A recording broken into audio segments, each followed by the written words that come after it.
Are you thinking about buying a home? If you are thinking about buying a home, then lenders will typically look for something called the debt to income ratio. What is your debt to income ratio? In this video, we are going to break that down. The debt to income ratio, as the name implies, two things come out: the debt and the income.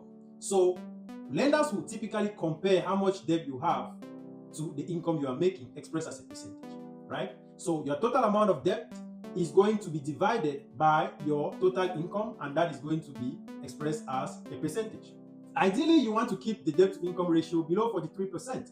If you can even keep it as low as 36%, that makes you a more viable candidate in the eyes of the lender.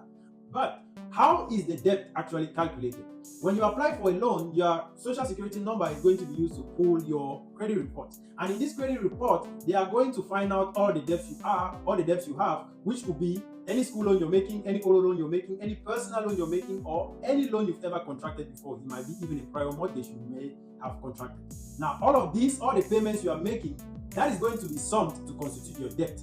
And in addition to all the payments or all the payments you are already making, the mortgage you're applying for is going to be added to your debt. So if you had a total debt of $500 and you're applying for a mortgage where the payment is going to be $1,500, in this case, to calculate the debt to income ratio, the debt is going to be the $1,500 mortgage payment plus the debt that you already have from credit cards or school loans or personal loan, right? And in this case, your debt is going to be $2,000. Now, how do we calculate the debt to income ratio? We take the debt, we divide by your total income. So if in this case, for example, you were making an income of $5,000, that would be 2,000 divided by 5,000, expressed as a percentage, or multiplied by 100, that gives you a 40% of debt to income ratio. And that is very good. 40% debt to income ratio, ideally that is good.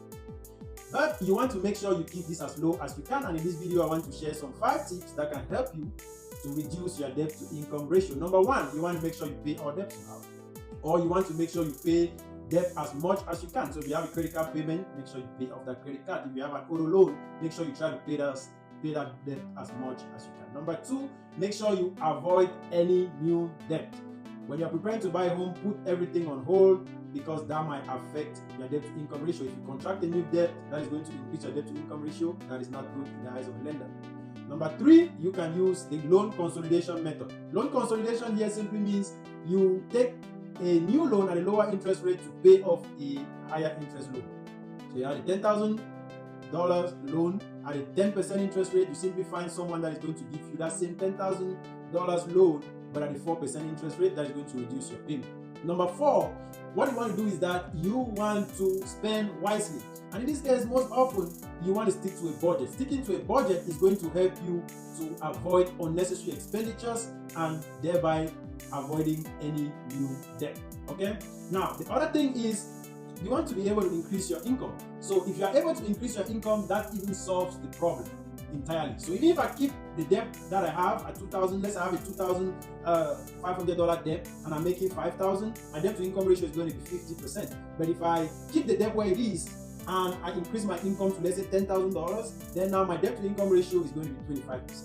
Keeping the debt where it is, increasing your income, makes you a very, very strong candidate. Okay, so these are the tips, and I hope that can help you, right, keeping your debt to income ratio low.